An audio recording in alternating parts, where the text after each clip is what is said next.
Hello, everyone, and welcome back to the channel. This weekend could be absolutely season defining in the Premier League title race. It's Liverpool versus Manchester City, and I have no other than Boovy to preview the match with me at the weekend.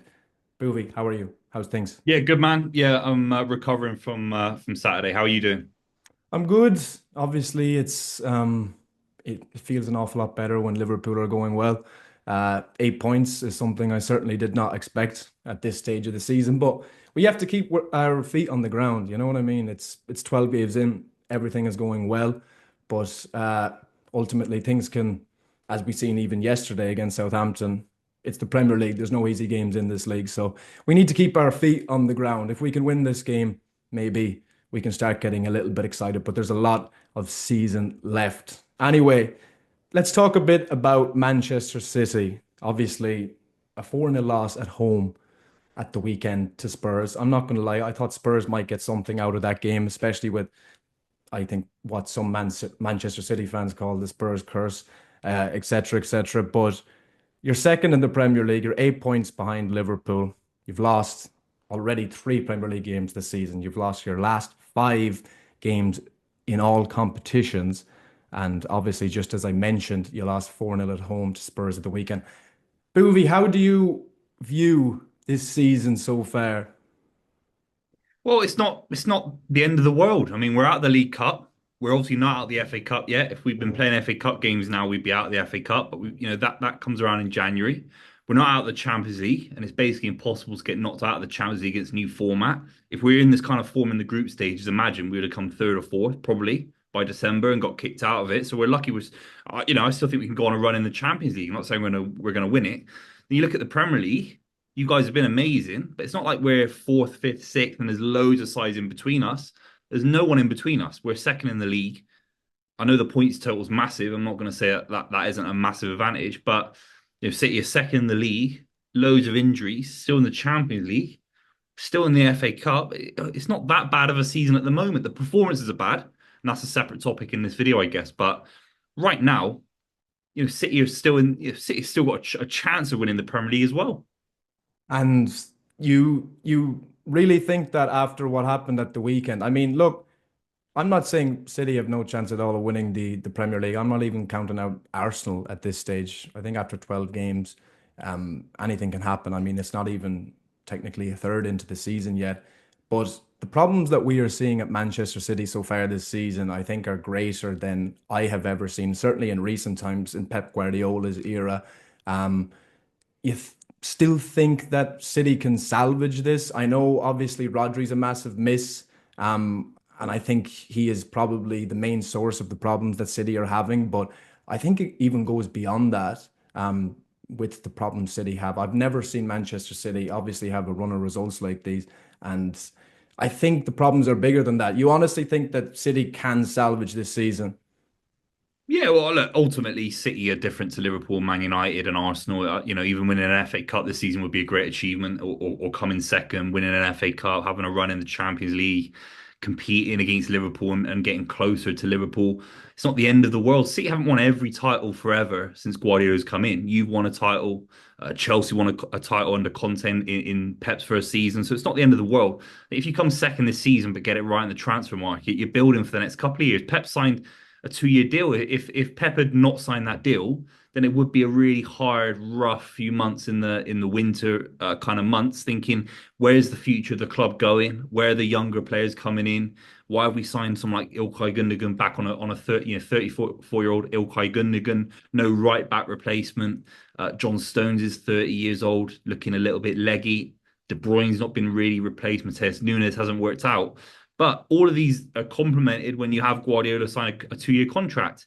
And also, the league isn't over yet. Obviously, we're recording this before the Liverpool game.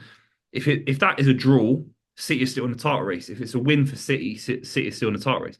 We're not going to win. I'm not saying that, but there's still a chance there somewhere. You take all these players that can come back. If you can build around De Bruyne, who said this week he wants to, still give everything to the club and try and get City back on track. Phil Foden won PFA Player of the Year last season. Savinho, Doku, Haaland, Bernardo Silva. Kovacic in midfield. You've still got fantastic players in defence. Ruben Diaz, John Stones, Akanji. The issue is right back because you can't go out and sign a right back right now. We're in November, of course not. I Mm, think City need to sign a right back in January. It's that bad. I agree. But if you can put Rico Lewis at right back, Vardio at left back, Ederson's still there.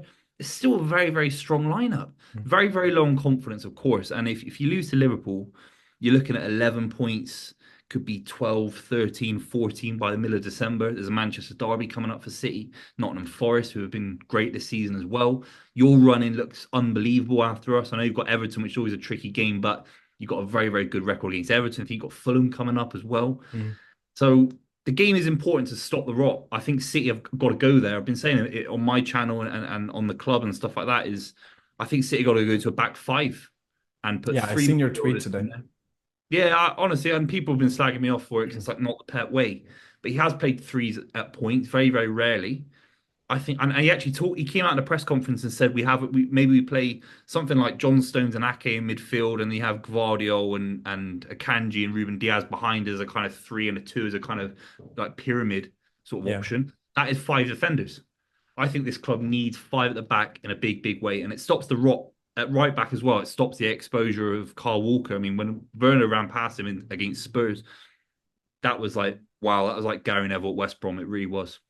Yeah, and to be honest, you make some good points. You make some good points there. I certainly don't think City are as bad as what we've seen over the last number of weeks, but it does surprise me because something else that you said there, obviously we all know the injury of Rodri. I was one of the biggest defenders of Rodri winning the Ballon d'Or. I think he was the best player in the world last season, and I think he is so important. He's easily Manchester City's most important player. When he's fit, he is the best player in the Premier League, along with the likes of Salah, and that for me as well. But you mentioned the quality in Manchester City's team at the moment that they still possess without obviously Rodri. And I just wonder what's the big problem there? Obviously, you talked about Walker. I think his legs have possibly gone at his age. The likes of Phil Foden are very inconsistent. Nunes, I'm not sure, has been a great signing. There, for me, has to be a bigger problem at Manchester City right now, apart from obviously the Rodri injury, because what we've seen over these last few weeks is something that is not normal for you. It's as simple as that, really. Yeah, look, I mean, Rodri is about 80%, 90%, and then the other 10% is just where the club have arrived. If you win four in a row, it's never been done in English football. Do you know what I mean? You win four in a row, the distance covered, the hunger to fight for things is going to go down, even by 5%. And I actually don't think there's a single City fan. I don't think you couldn't go through YouTube, mate. And I think Liverpool fans are quite similar as well. I think sometimes Arsenal fans can be a little bit too quick to slag off their own side, but Liverpool are good with it, and even Man United are very, very supportive of their club in the last few years. You couldn't find a City fan that would even. I couldn't slag off Bernardo Silva for not running as much as last season or the season before because some of the distance he was covering, as an example, such a diminutive player running 14, 15 kilometers in a game. And that's a game where City usually got all the ball as well, which says a lot. So it's all sprints and little recoveries. It's just physically impossible to ask a football player to play 65, 70 games a season at that level. So they're going to drop off. The issue is the recruitment in behind. Who's replacing Bernardo Silva? Savini's come in, had a few injury concerns. I like him a lot. Doku on the left, not for me necessarily Not been the a answer. success, really, has he? To be fair, so Alvarez far. he out. The thing with Liverpool is you could argue they were a little maybe greedy, not in a bad way, but like greedy in a kind of selfish. We want to try and have all the talent at our disposal. So you have Jota, who's hungry Mm, to play. Chiesa has barely had a minute. I'm sure he's absolutely fuming that he's not getting as many minutes as he probably deserves. Nunes isn't starting every game. Gakpo, Salah obviously plays every game. So you've got six players, arguably, that can all mm, come in. Szoboszlai hasn't started all these games for Liverpool. He must be frustrated. Starts against Southampton was absolutely fantastic. I thought, mm, where's the hunger for City? And that's not down to Guardiola. It's down to the management above him about cheeky Bagheera in his final year at the club. There should be a Haaland deputy. There should be a Bernardo Silva deputy. There should be a deputy for Rodri. The Calvin Phillips transfer every single season looks worse and worse because he was mm. meant to be a long-term future to play alongside Rodri to ease his kind of fitness and to replace Rodri. So a massive part of it is transfer strategy as well.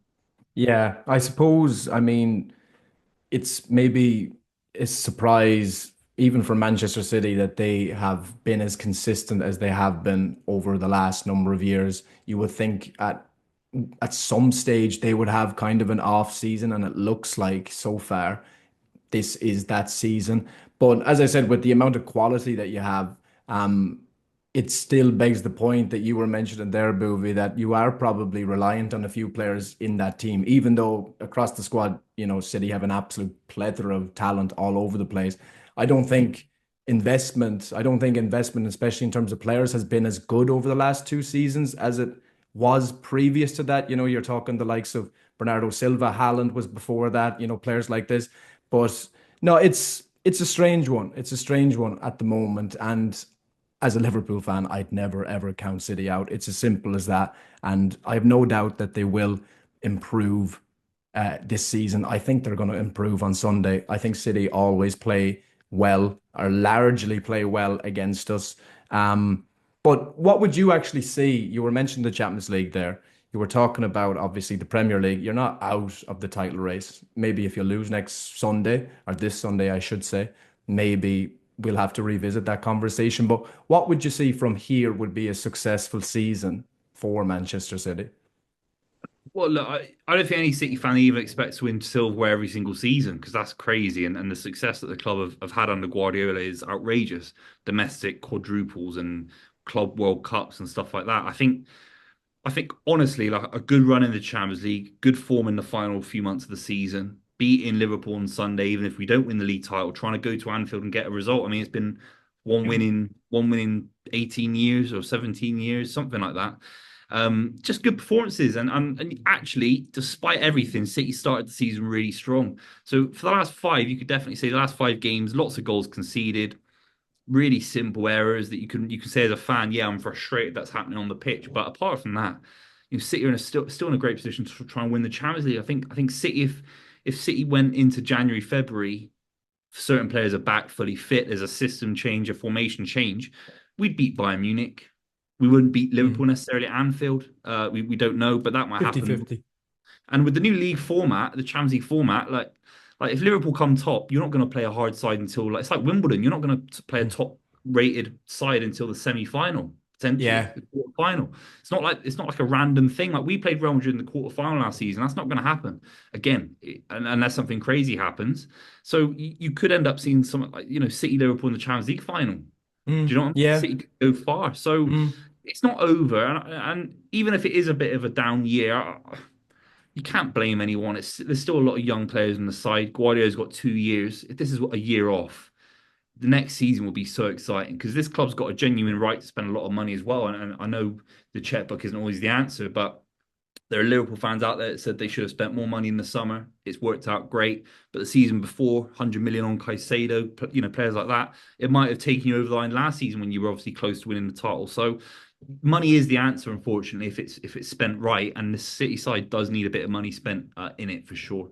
Yeah, absolutely. In terms, and I completely agree with the vast majority you said there, Boovy. But in terms of, you were talking mostly, and like obviously I asked what would be or what would constitute a successful season for Manchester City from here. I don't think even if City continue to kind of fall off as such this season, I can't see City falling off for a long period. But you mentioned the Champions League. You were talking about the Champions League there the majority of the time that you were speaking and not really as much the league. So I feel in what you were saying, I got the impression that you're not too hopeful for the Premier League. And of course, City have a fantastic chance of the Champions League. But would you see a situation where if City continue this form in the Premier League, Pep Guardiola prioritizes that Champions League? Yeah, of course. We've seen some terrible sides winning the Champions League. We've seen uh, Chelsea sides that have come fourth or fifth. We've seen Liverpool sides that come below Everton uh, under Rafa Benitez win the Champions League. Not saying they were a terrible side, but there were a few players in that side that Traore, Jimmy Traore, Mm, etc. yeah. So I think the Champions League is a big achievement. And then you're looking at a manager that won four Champions Leagues since 2008 as a manager, which would be unbelievable. Mean, if Liverpool do win that game, if we do win on Sunday, um, I mean, To not win the title from there would take kind of a pretty spectacular collapse. I'm not gonna disagree because let's not beat around the bush. Arsenal do not look very, very good this season either. And talking a little bit about Liverpool, 31 points out of a possible 36 this season, 10 wins out of 12, 4-4 in the Champions League. We've only conceded 8 goals in the Premier League. Do you see an actual title race forming this season? Do you see that, as I mentioned at the start, the game on Sunday being a definer of that? I don't know what stops you walking it. I don't really get it. I mean, the issue is you've got so many points on Arsenal. They could beat you in the return game. I don't know when you play each other again, but it wouldn't be enough. They've got more of a record in the last 2 years of building a side that can win 14, 15, 16 in a row, not concede many. Southampton would be, and Nottingham Forest a few weeks ago could be a little bit of a sign that if you drop off, if Van Dijk gets injured, if Gravenberch, anything happens to Gravenberch. But then I'm looking at that, I'm thinking Gravenberch started against Southampton. McAllister didn't even start the game. Mm, Curtis Jones can come in.